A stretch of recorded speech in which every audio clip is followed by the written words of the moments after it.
Hello everyone, welcome to my YouTube channel Jury's World. Today I am going to explain you the chapter Journey to the End of the Earth. This is from your Vistas book, chapter 3rd. If you want to know more about the planet's past, present and future, the Antarctica is a place to go to bon voyage. Early this year I found myself aboard a Russian research vessel, the academic Sokolskaya, heading towards the coldest, driest, and windiest continent in the world, Antarctica. My journey began 13.09 degrees north of the equator in Madras and involved crossing 9 time zones, 6 checkpoints, 3 bodies of water, and at least as many ecospheres. By the time I actually set foot on the Antarctic continent, I had been traveling over 100 hours in combination of a car, an aeroplane and a ship. So, my first emotion on facing Antarctica's expansive white landscape and uninterrupted blue horizon was relief, followed up with an immediate and profound wonder. Wonder at its immensity, its isolation, but mainly at how there could ever have been a time when India and Antarctica were part of the same landmass.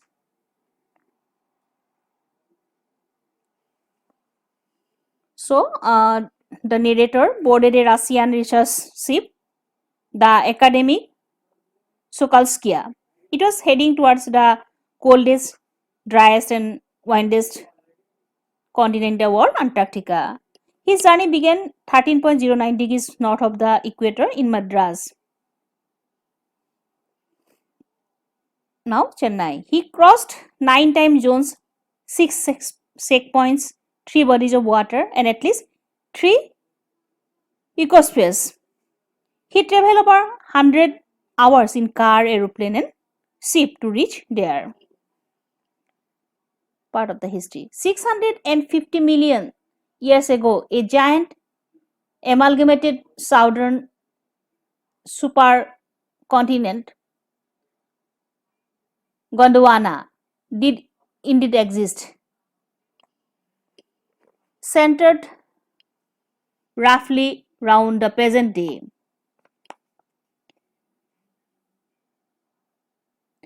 Antarctica. The things were quite different then.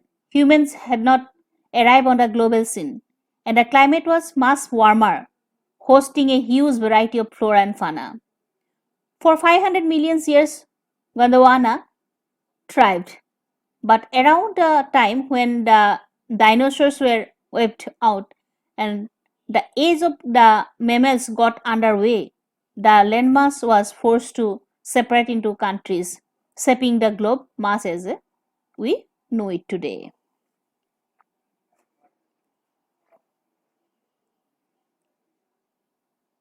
So, the 650 million years ago, a giant southern supercontinent Gondwana did exist actually.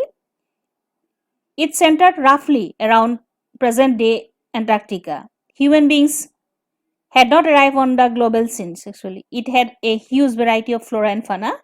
And after 500 million years, the landmass was forced to be separate into countries as they exist today. To visit Antarctica now is to be a part of that history, to get a grasp of where we have come from and where we could possibly be heading. It is to understand the significance of Cordilleran faults and pre-Cambrian granite seals, ozone and carbon, evolution and extinction. When you think about all that can happen in a million years, it can get pretty mind-boggling. Imagine India pushing northwards, jamming against Asia to buckle its crust, and from the Himalayas, South America drifting off to join North America, opening up the Drake passage to create a cold circumpolar current, keeping Antarctica frigid desolate, and at the bottom of the world.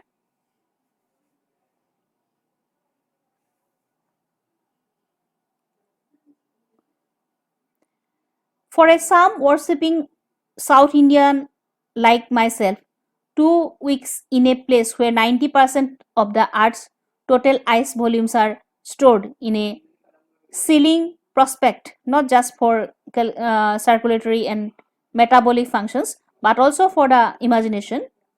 It's like walking into a giant ping pong ball.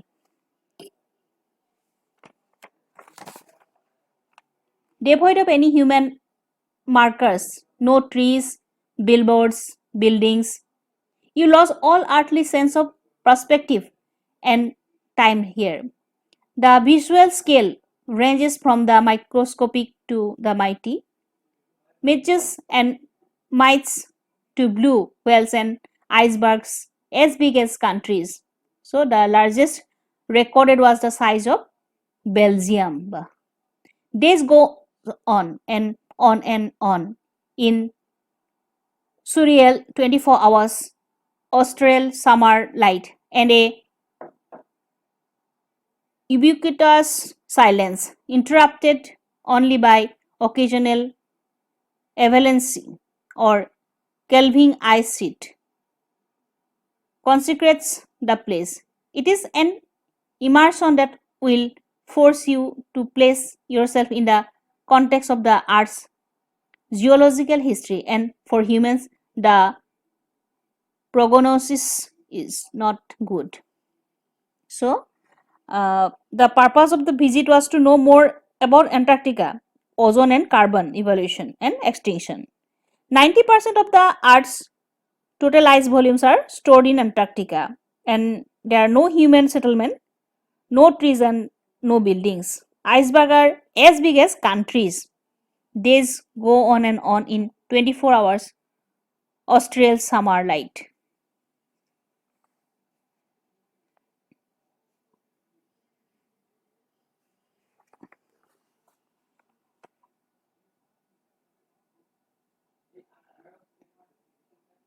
Human impact.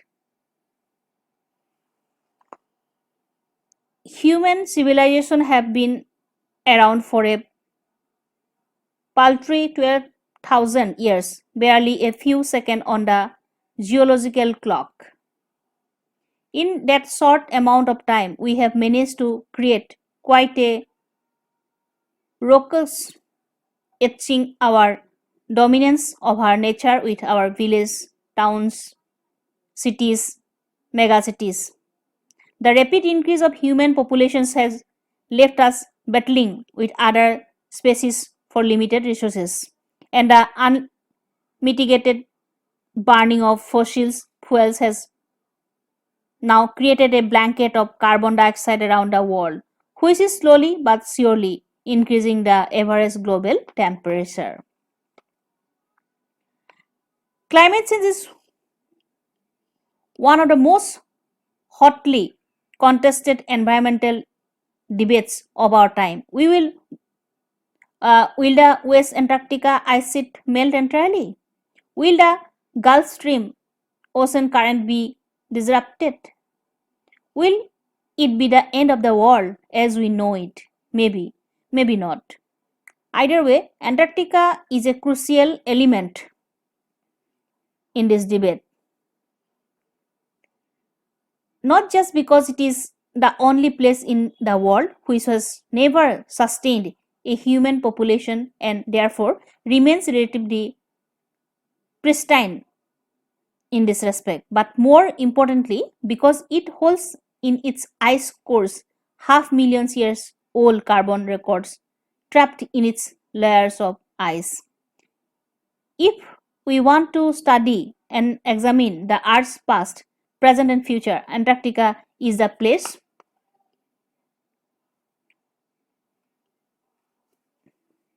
to go.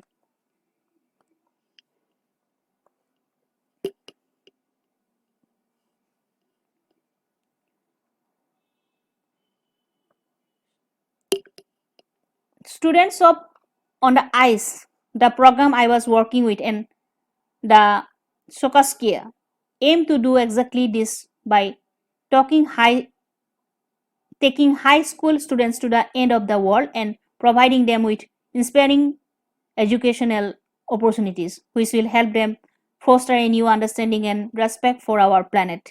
It is it has been in operation for 6 years now, headed by Canadian Geoff Green, who got tired of carting celebrities and retired. Rich curiosity seekers who could only give back into in a limited way. With students on ICE, he offers the future generation of policy making makers a life changing experience at an age when they have ready to observe, learn, and most importantly, act. So, the mostly hotly contested debate on our time is whether West Antarctica ice sheets will melt currently or not. And if we want to study the Earth's past, present, and future, Antarctica is the place for us to go. Antarctica has a simple ecosystem and lacks biodiversity. It is the perfect place to study how little changes in the environment can have big repercussions.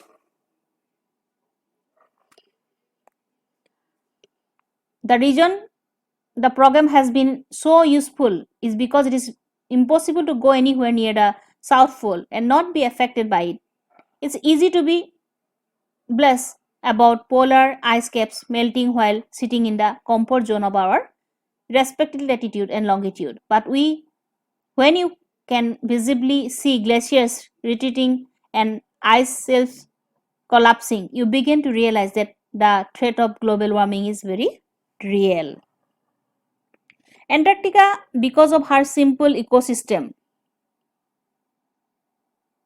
because of its simple ecosystem and lack of biodiversity, it is a perfect place to study how little changes in the environment can have big repercussions. Take the microscopic photoplankton, these grasses of the sea that nourish and sustain the entire southern ocean's food chain. These single cell plants use the sun's energy to assimilate carbon and synthesize organic compounds in that onerous and most important of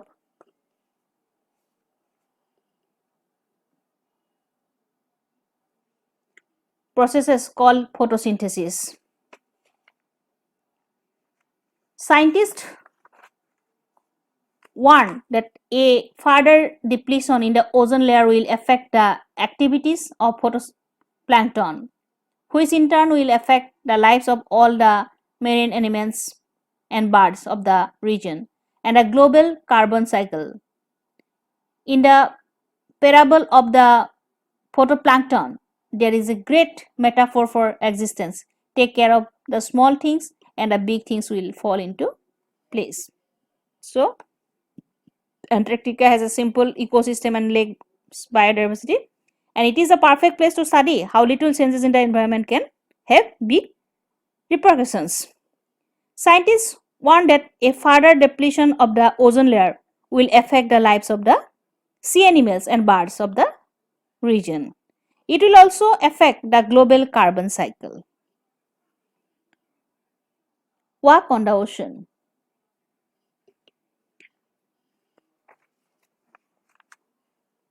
My Antarctica experience was full of such epiphanies, but the base occurred just short of the Antarctic Circle at 65.55 degrees south.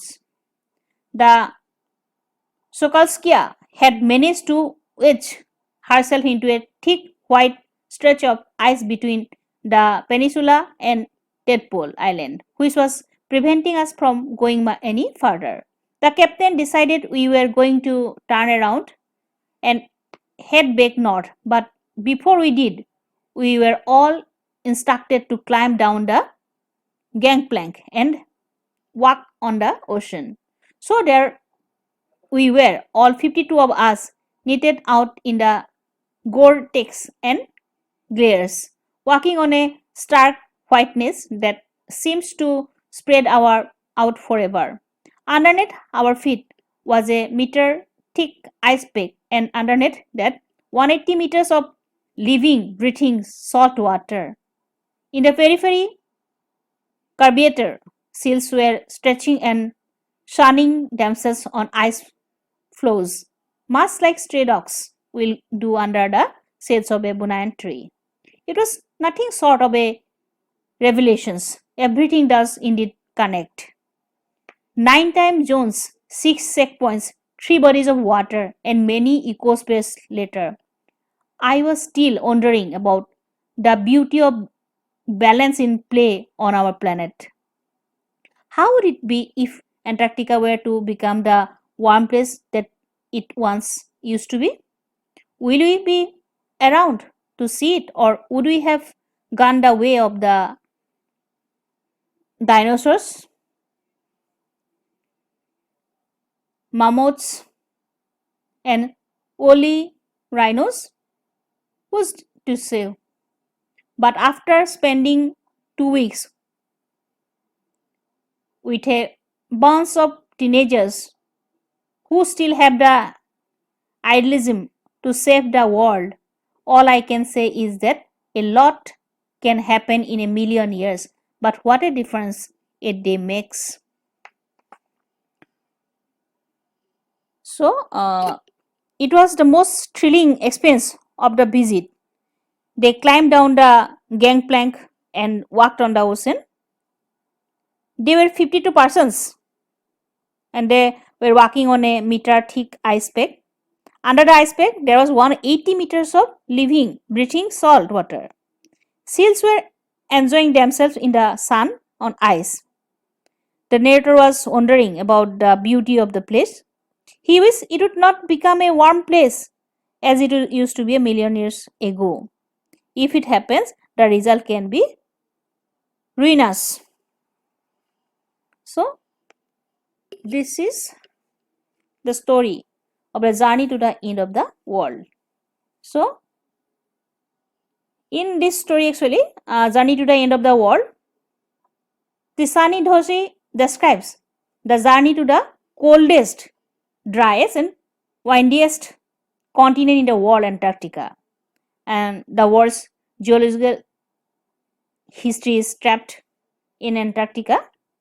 Geoff Green's Students on Ice program aims at taking a high school students to the end of the world, and Doshi think that Antarctica is the place to go and understand the Earth's present, past, and future.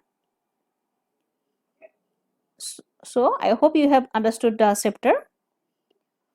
If you like my video, do like, share, and subscribe. Thank you.